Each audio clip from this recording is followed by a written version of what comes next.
Merci beaucoup, Monsieur le Président, et merci, Madame la Ministre, pour cet exposé complet. Vous l'avez noté, Madame la Ministre, et Monsieur le Président aussi, les ordonnances ne sont pas votre prédilection dans cette Assemblée, mais me semblent parfaitement justifiées dans le cadre très particulier dans lequel on se trouve à cause du Brexit. Dans ce cadre-là, le champ des ordonnances, la délimitation me semble, ou en tout cas des articles de fond, me semble particulièrement important. Et j'aimerais comprendre quel processus interministériel a été mis en place pour définir ce périmètre, sachant que dans ces articles, comme vous avez dit, il y a des éléments qui sont plutôt relatifs à la défense, des éléments qui sont plutôt relatifs au militaire, pour définir ce périmètre et pour s'assurer qu'il n'y ait pas des éléments qui nous échappent, pas des éléments qui nous manquent. J'aimerais aussi vous remercier à la fois pour ce que vous avez dit ici sur les droits des citoyens français qui résident au Royaume-Uni, question à laquelle je suis évidemment particulièrement sensible, étant élu notamment par les Français qui habitent au Royaume-Uni, et aussi pour tous vos efforts que vous avez faits sur ce sujet-là, notamment lors de vos dernières visites à Londres, pour rassurer nos concitoyens qui vivent aujourd'hui dans une très grande angoisse. Il y a une question que je me pose sur le périmètre pour l'instant défini dans ces ordonnances, c'est que si Brexit dure, il y a, en l'occurrence, les articles relatifs à cette question-là sont applicables dans le cadre d'un Brexit dur, il y aura une période d'adaptation pour nos concitoyens qui pourraient mettre un certain temps, s'ils ont une famille, etc., à revenir. Et du coup, je me demande, dans ce cadre-là, quelles sont vos réflexions sur ce temps potentiellement nécessaire à des Français qui voudraient éventuellement rentrer en France et bénéficier de leurs pleins droits tels qu'ils les ont conçus quand ils se sont installés au Royaume-Uni. Il y a, je pense, une question qui se pose aussi plus généralement, qui est liée un peu à notre statut de la fonction publique, qui est particulier dans le contexte européen, sur les fonctionnaires britanniques de la fonction publique, titulaires de la fonction publique, qui sont en nombre relativement limité. Si je comprends bien, d'après les estimations de l'INSEE, surtout au ministère de l'Éducation nationale et dans la santé. Et je voudrais juste savoir quelles sont vos perspectives, en tout cas votre point de vue sur cette question qui est difficile à résoudre compte tenu des contraintes que nous impose le statut. Deux dernières questions très rapides. Je voulais vous remercier de vos réflexions sur la différence, qui est peut-être un peu sémantique, entre l'idée d'une équivalence stricte, qui, à mon sens, n'est pas forcément judicieuse, puisque la réalité politique des deux pays est différente, donc où les priorités qu'on peut avoir sur certains sujets peuvent être différentes, et puisque les régimes qui pourraient apparaître comme une équivalence stricte ne sont pas forcément identiques. Et du coup, il me paraît que la réciprocité, ce que vous avez parlé, me paraît être plus cohérent qu'une équivalence stricte dans le cadre de la mise en place de ces ordonnances, notamment sur le droit des citoyens britanniques au Royaume-Uni, en France, et les droits des citoyens français au Royaume-Uni. Enfin, je remarque que nos amis sénateurs ont rajouté une dimension à ces ordonnances qui relève plutôt de la compétitivité que du principe même de ces ordonnances. Et je voudrais juste savoir, parce que le périmètre, en l'occurrence, qui a été rajouté, de compétitivité, c'est un objectif évidemment que nous soutenons tous, mais le périmètre, pour l'instant, me semble mal défini. Donc je voudrais savoir quelles sont vos réflexions sur ces mesures de compétitivité rajoutées par le Sénat.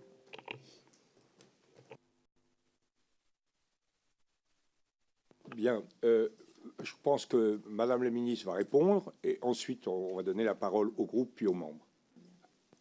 Merci, Monsieur le Président. Monsieur le rapporteur, merci pour ces questions. Quel est le processus interministériel qui nous a conduit à définir le périmètre du projet de loi d'habilitation? À compter du mois d'avril, le Premier ministre a organisé plusieurs réunions de ministres autour du risque d'un Brexit sans accord, en demandant que chaque administration expertise les conséquences que ce risque faisait peser sur nos intérêts. Ce travail a donc été fait à partir du printemps de manière très exhaustive, malgré tout aussi exhaustive que possible. Et, je voudrais dire que ce travail il a été fait avec engagement et humilité. Nous n'avons jamais assisté au départ d'un État membre de l'Union européenne et nous avons cherché à couvrir toutes les hypothèses tout en ayant conscience que nous pourrions encore assez tard dans le processus, être pris par surprise. Donc un processus interministériel très exigeant et très dynamique.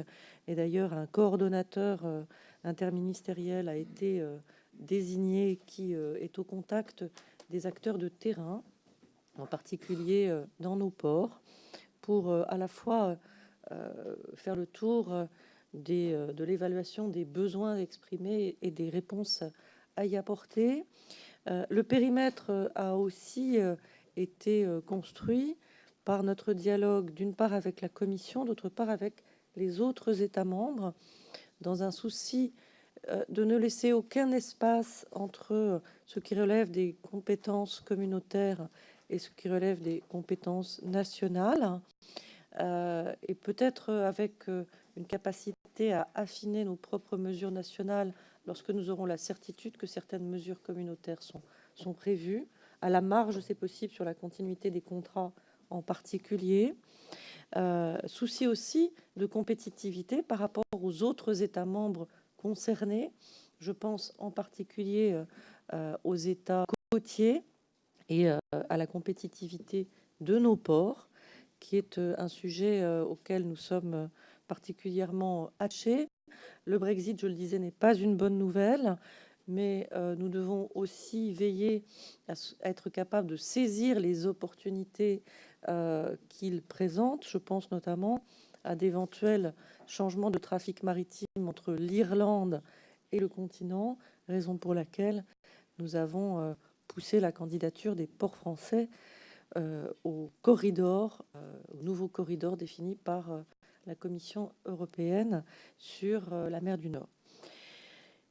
S'agissant de la prise en compte du temps qui peut être nécessaire pour des Français, des familles françaises, pour revenir du Royaume-Uni à partir du moment où un Brexit sans accord se dessinerait, c'est un aspect du sujet sur lequel nous pouvons travailler encore davantage. Moi, je me tiens à la disposition du rapporteur pour affiner encore la nature des mesures, mais surtout la limite temporelle dans laquelle peut s'inscrire ces mesures de manière raisonnable par rapport aux intérêts de nos ressortissants et de leurs familles. Donc je propose que nous poursuivions cette discussion entre nous.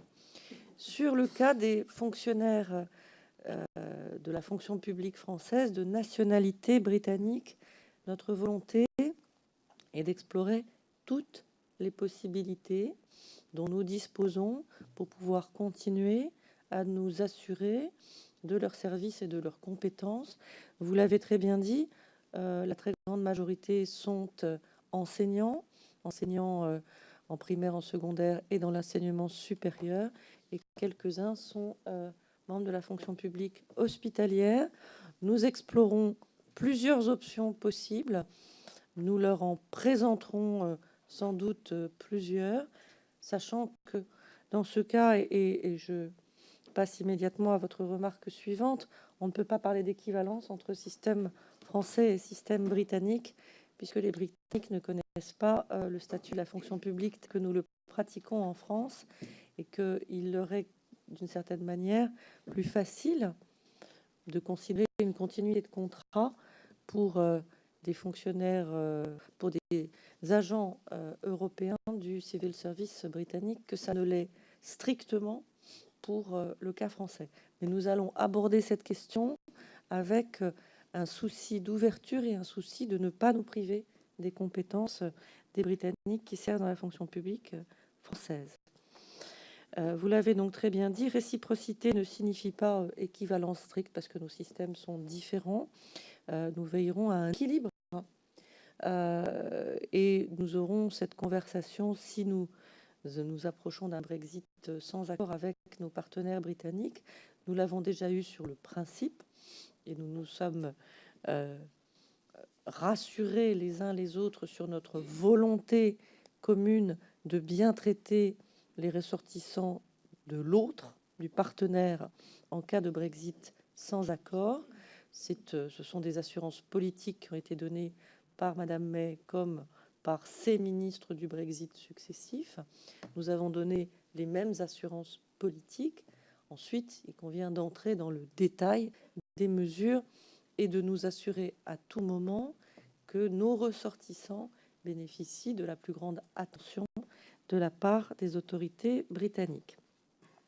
S'agissant de la question de l'attractivité que vous avez mentionnée et que le Sénat a cherché à traiter en proposant que les mesures prévues pour les ressortissants britanniques résidant en France à la date du retrait puissent être étendues à des ressortissants britanniques qui viendraient en France, envoyés par des entreprises britanniques ou françaises, après la date du retrait.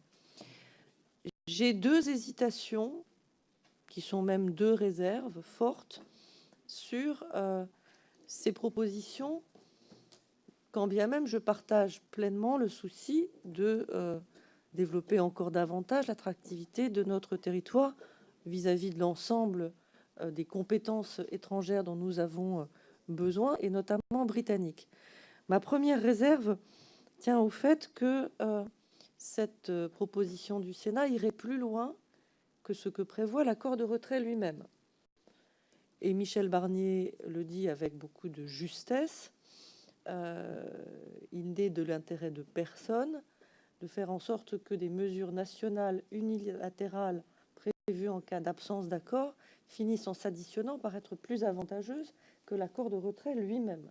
Ça irait donc à l'encontre de notre intérêt, qui est évidemment d'avoir un accord de retrait sur lequel nous pouvons bâtir. Mon autre hésitation et mon autre réserve est d'ordre purement juridique.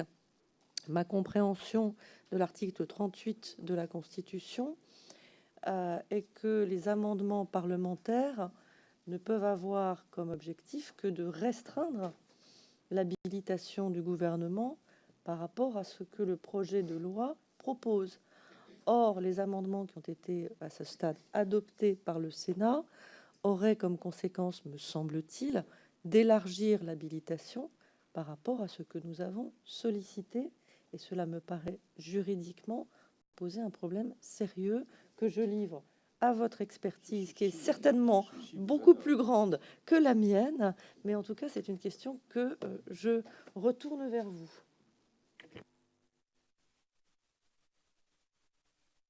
Merci.